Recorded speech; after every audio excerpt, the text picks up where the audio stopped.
Mateus, capítulo de número 24.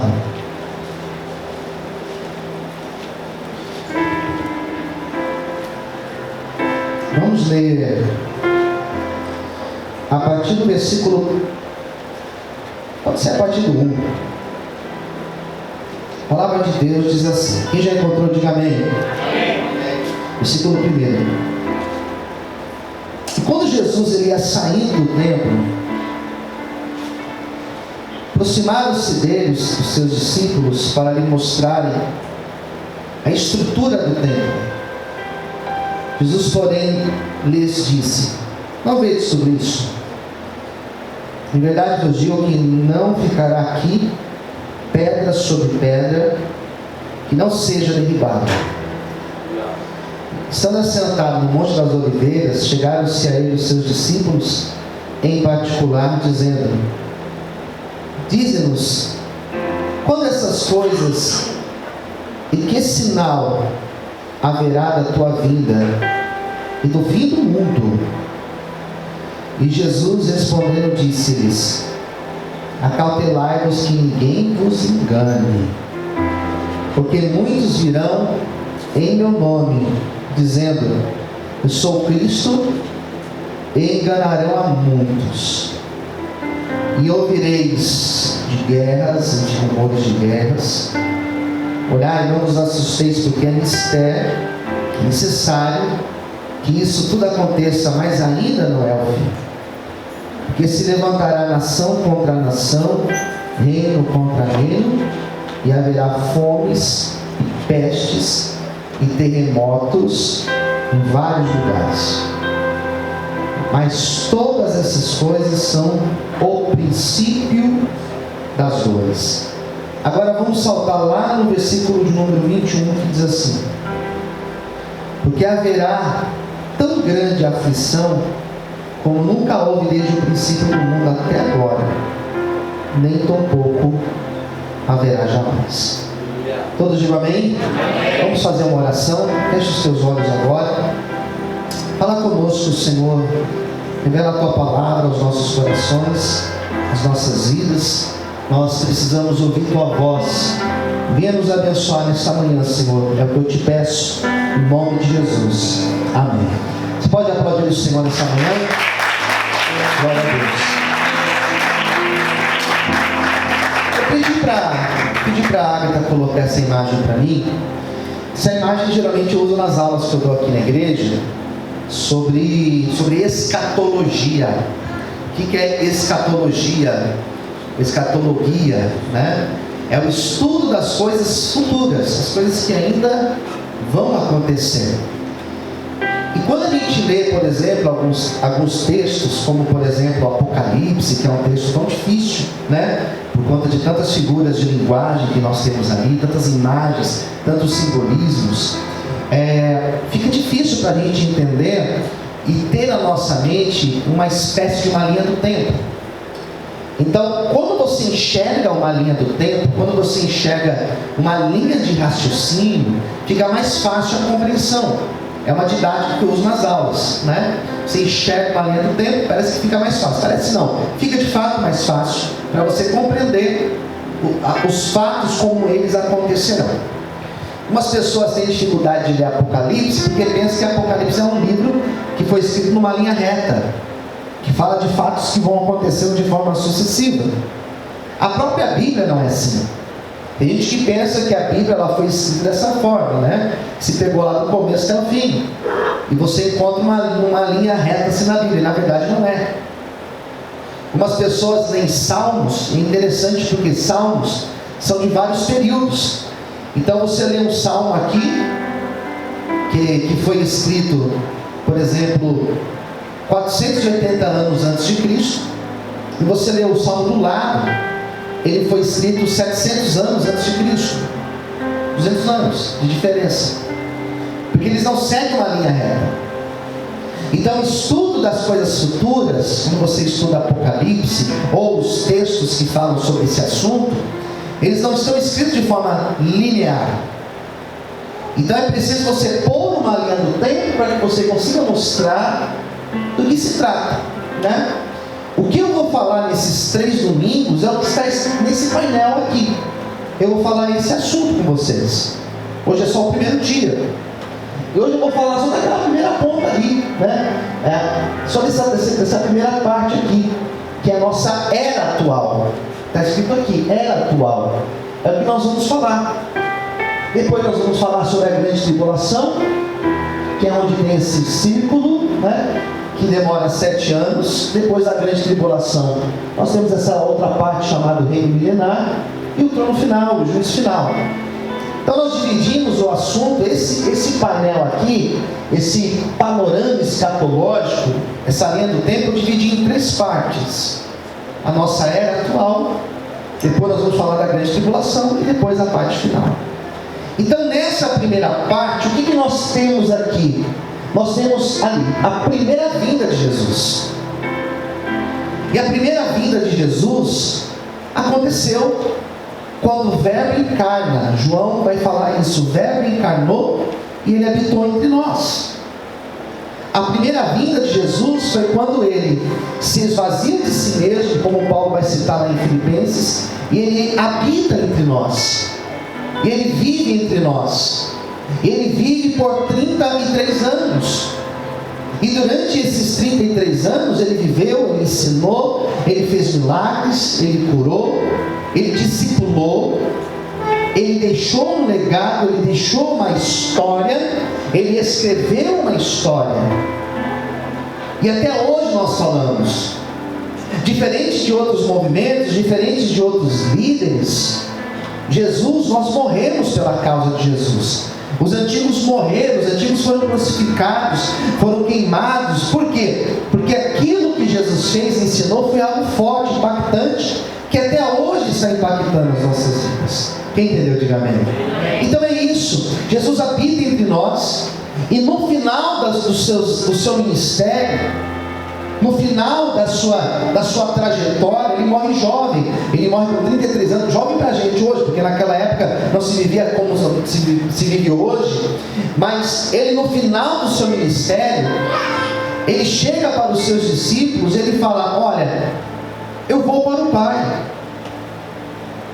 eu vou para o Pai, eu vou morrer, eu serei entregue, eu vou partir, eu vou morrer, mas eu voltarei. Então a promessa de Jesus no final do seu ministério, a promessa dele é que ele viria pela segunda vez. E na primeira vez, Jesus não veio para estabelecer um reino, Jesus não veio para estabelecer um governo. Por que os judeus não aceitaram a Cristo? Porque na mentalidade dos judeus, nas profecias dos judeus, viria um Messias Salvador, um libertador, que iria libertá-los de toda opressão. Só que na cabeça dos judeus, essa libertação era uma libertação política. Lembra de Moisés? Moisés foi o libertador lá do Egito. Lembra de Ciro? Ciro foi o libertador quando o povo de Israel ficou lá na Babilônia por 70 anos. Depois que passa o período da Babilônia, o povo é liberto, e eles começam a viver, mas eles começam a ser oprimidos pelos gregos, e depois eles começam a ser oprimidos pelos romanos. Na cabeça dos judeus, o nosso Messias virá para nos libertar. Só que eles acreditavam que era uma libertação de quem? De Roma. Daí Jesus veio, o Messias verdadeiro. Amém, queridos? O Messias, ele começa a cumprir as profecias. As profecias começam a se cumprir nele. Tudo aquilo que Isaías tinha dito, tudo aquilo que os profetas da antiguidade tinham falado, começa a se cumprir nele. João Batista, que foi o primeiro profeta do Novo Testamento, João Batista fala: ele é o Cordeiro de Deus, é ele o Messias, é ele. Então as pessoas começam a olhar para ele e começam a pensar o quê? Ele vai nos libertar. Só que Jesus não veio para libertar ninguém de Roma. Certa vez perguntaram para ele: mas e aí, senhor, a gente deve pagar imposto para os romanos? E Jesus falou assim: dá a César o que é de César. Mas que libertador é esse? Né? Que fala para o povo pagar imposto para o opressor. Porque Jesus não veio para estabelecer reino aqui. Ele veio para estabelecer o reino de Deus na terra. Quem entendeu, diga amém. Por isso que os judeus não aceitaram, por isso que os judeus não conseguem compreender que Jesus não veio para libertar de Roma. Ele veio para libertar um homem da sua condição de pecado. Ele não veio para libertar o homem do império de Roma, mas ele veio para libertar um homem da condição de pecador, miserável, e dar ao homem a condição de se relacionar com Deus. É por isso que ele veio. Então ele vem, e ele habita, e ele promete voltar. Eu vou voltar. E eu volto pela segunda vez. Eu venho pela segunda vez. E os discípulos perguntaram: mas é aí, Senhor, e quando o Senhor voltará? Porque os discípulos compreenderam, no final das contas, que Jesus não veio para trazer reino sobre essa terra, para ser o grande rei, o grande governador, mas ele veio para trazer o reino de Deus. E eles perguntaram: mas quando o Senhor voltará? No final do ministério, Jesus começa a explicar para eles. Quem entendeu, diga amém. Amém? Eles começam a explicar para eles que Jesus não veio para ser um imperador. Lembra quando Jesus entrou na cidade de Jerusalém, montado no jumentinho?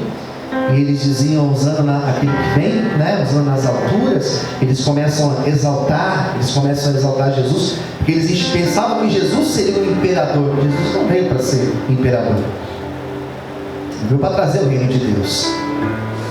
Quando o Senhor voltará? Daí Jesus começa a falar sobre a sua segunda vinda.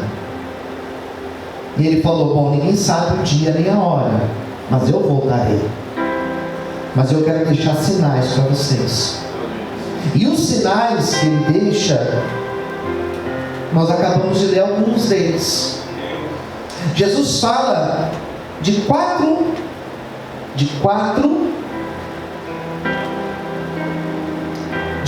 olhares que nós precisamos ter. Ele, quando fala da sua vida, ele vai mostrar 4 pilares que nós precisamos prestar muita atenção. E o primeiro deles se chama igreja. Qual é o primeiro? Igreja. O segundo dele é sociedade. Qual é o segundo? Sociedade. O terceiro é nós olharmos para a natureza. Qual é o terceiro? Natureza. E o quarto, que é o último, ele fala sobre o governo político, a política.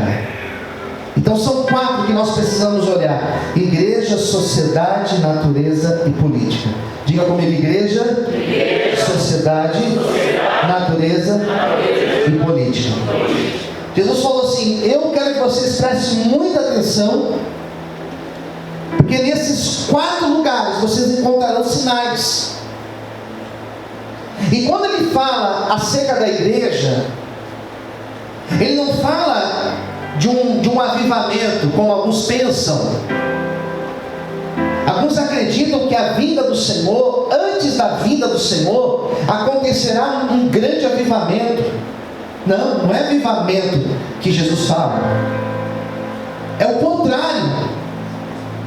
A vinda do Senhor, o que antecede a vinda do Senhor, na igreja, no primeiro pilar que nós encontramos, é um esfriamento. O que ele fala sobre a igreja? Ele fala que a igreja ela será tomada de uma apostasia. O que é o esfriamento? As pessoas perderem o desejo de ser igreja. As pessoas perderam o desejo de ser igreja, de estarem na igreja, de viver como igreja. Ele fala sobre apostasia. E o que é apostasia? É as pessoas deixarem a genuína fé.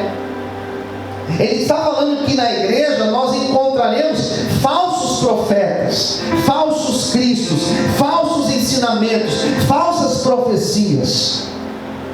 A igreja ela será tomada por uma onda de falsos cristos, falsos ensinamentos. A igreja ela vai sofrer perseguições. Então, quando Cristo fala sobre a igreja, Ele não fala de uma igreja que triunfa, de uma igreja que vai triunfar, de uma igreja avivada. Não é isso que Ele fala. Ele fala da igreja num âmbito decadente. E o cenário que nós vivemos hoje, fazendo uma análise, bem fria do nosso contexto atual, nós encontramos uma igreja vivendo uma decadência.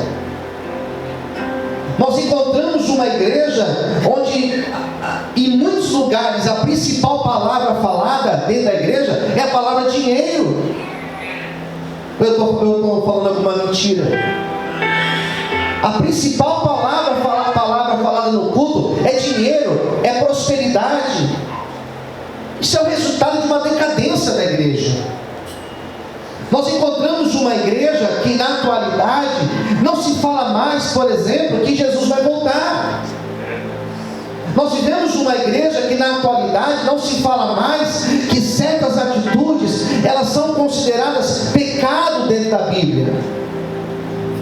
Nós vivemos uma igreja onde infelizmente várias modalidades, várias formas são aceitas. Por quê? Porque nós não podemos ir contra a sociedade. Mas quem disse?